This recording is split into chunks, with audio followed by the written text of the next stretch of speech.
All right, you guys, welcome to episode 3 of the brief. I'm super excited to be here. Actually, I apologize that it took me so long today. I had to figure out how to set up my stream.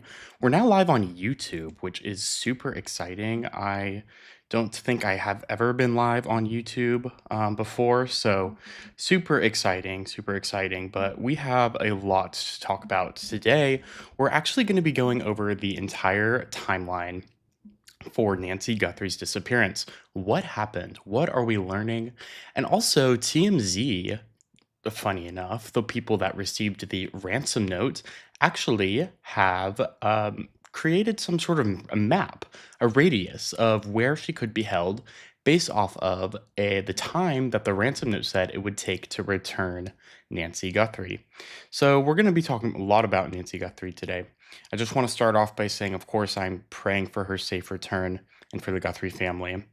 So, let's get started here with the what we know about Nancy Guthrie and her disappearance. So I believe it was yesterday, a timeline was released. It was released, I think, after I did my show, or if not, it was during I did when I was doing my show, and so I wasn't able to cover that within the live stream yesterday. So let's go ahead and bring that up really fast. If we could bring up that timeline.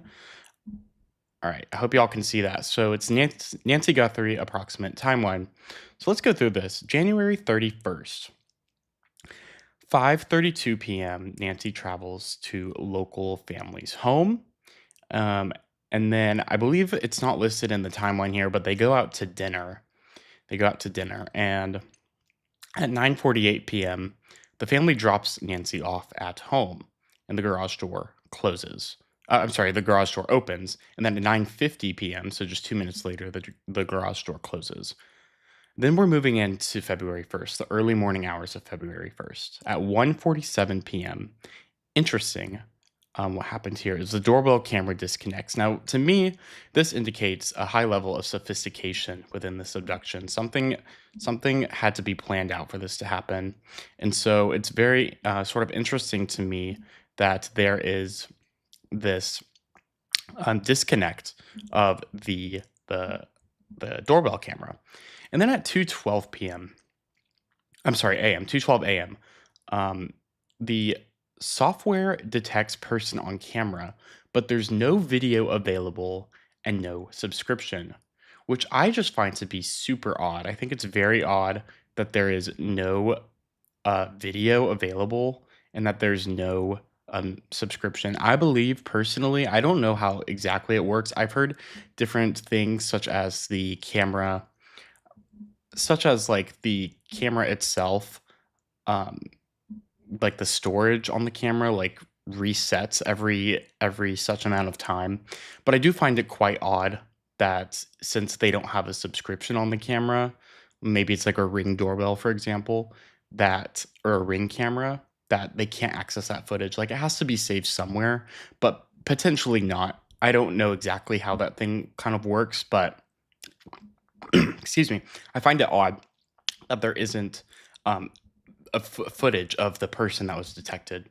So if we move back here at 2:28 a.m., the pacemaker app on Nancy, she has a pacemaker. It disconnects from her phone, and that obviously is important. We know that Nancy, one, has a pacemaker, and two, she takes life-saving medication. So the medicine that she takes is required for her safety, for her life, basically. And apparently, it's been 6 days since she was kidnapped, and there has not been any sign that she has her medication with her, which is disheartening.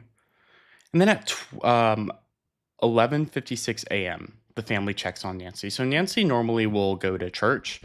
She's a regular churchgoer and is believed that a friend of hers at the church said something was didn't see her at church basically, and was felt odd about that, and so decided to say something, I believe, to the family. And the family checked on Nancy at 11:56 a.m. They found that she was not in her house. They found that there was splatters of blood around the house. I believe it was outside of the house. And then at 12:03 p.m., and keep in mind this is on February 1st. They call 911.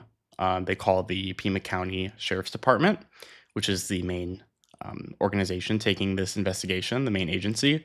And then at 12:15 p.m., the patrol arrives. So that's kind of what we know so far on what's the timeline of what's happened and kind of what's exactly going on. I want to play this video for you guys. So there has been two deadlines listed in the ransom notes that was received by three organizations, one being TMZ, and then two of them being local to Tucson. And so there was two deadlines. One was for yesterday, February 5th, Thursday. I think it was 5 p.m. Mountain Time. I did confirm that Arizona is in Mountain Time. I did not know that at the time. But so 5 p.m. Mountain Time yesterday, and then on Monday, I don't know if there was a time that's been publicized, but there was two deadlines, which is odd. And also, the kidnapper has not made any contact with the family as much as far as we know right now. And so, which is pretty odd. I've seen many different interviews with former FBI and just all the agencies, and they said that that's odd. The family by this point would have normally been able to be in contact with the captors, so they find that kind of odd. But I want to play this video for you guys of the son of Nancy Guthrie, Cameron. Take a look at this. This is Cameron Guthrie. I'm speaking for the Guthrie family. Whoever is out there holding our mother, we want to hear from you. We haven't heard anything directly. We need you to reach out, and we need a way to communicate with you so we can move forward. But first, we have to know that you have our mom. We want to talk to you, and we are waiting for contact. So that video was posted to Savannah Guthrie's account last night, and at that point, it says that they have not made any contact with the captors, which also mean, or captors, we don't know how many people are involved, and also that there is no proof of life thus far. So that's super interesting to sort of look at here. So now we have a person, an 84-year-old woman that's been kidnapped. She is the mother of a very prominent, very famous news anchor, which is definitely being taken into consideration. We have two deadlines, one of which has already passed. We have a ransom for an amount in the millions of a Bitcoin. And so we can kind of see here that there's things, it's very odd. Well, as the owner and the founder of TMZ, he says he's read this ransom note several times, and he has met with his team, and they've come up with some sort of radius map to kind of show the location. And this is super interesting, I think. So let's take a watch. I looked at this alleged ransom note 20 times last night, and there was something that piqued my interest from the beginning. And I believe now that there is a way of connecting the dots, and that law enforcement has an area that they are most interested in terms of where Nancy might be, if this letter is legit. And I say it for this reason, that obviously the person who took Nancy, if this is the person who wrote this ransom letter, they're demanding money. And if they get the money, they're saying they will return her. That's obvious, right? Well, in the letter, it says they would return her back to Tucson. So they also give a time frame of how long it would take after they receive the money to return her to Tucson. So there's a time frame. Now, if you look at the time frame, then you say, well, you can draw a circle around Tucson to maximum it would take to get her back there. And they're not going to fly her back, because the last thing they're going to do is go to an airport where Nancy Guthrie shows ID. That's not going to happen. So clearly it would be driving. And they're not going to drive at 100 miles an hour because if they get stopped for speeding, it's over. So they're going to go at around the speed limit. So let's say that if this letter is legit, they would travel at about 60 miles an hour. So based on this time frame in the letter and the fact that she would be returned back to Tucson, here's the way it looks. If you look, this is Tucson right here. If you look at this red circle, that is the radius of the maximum amount of time it would take to get her back to Tucson, all around this circle. It incorporates California, Nevada, Utah, Idaho. It incorporates Colorado, Wyoming, even Mexico, Texas, a slice of Kansas, and a slice of Oklahoma. Now, that's a big area for sure, but it is not the full United States. It's not the world. At least it's a defined area. And again, if the letter is legitimate, then it would seem, based on the amount of time maximum it would take to bring her back to Tucson, it's this area that I would think authorities are most interested in. And remember, they are looking for anybody who possibly has information on the whereabouts of Nancy Guthrie. I looked at this alleged ransom note 20 times last night, and there is something. All right, sorry about that. I got a little distracted here because I'm reading an article, and I was listening to that video and also reading an article, um, and it's from Fox. It says that a neighbor actually spotted a mysterious white van before Savannah Guthrie's mother vanished from home. It says she saw a suspicious white van on the street in the days before her mother was taken from her home.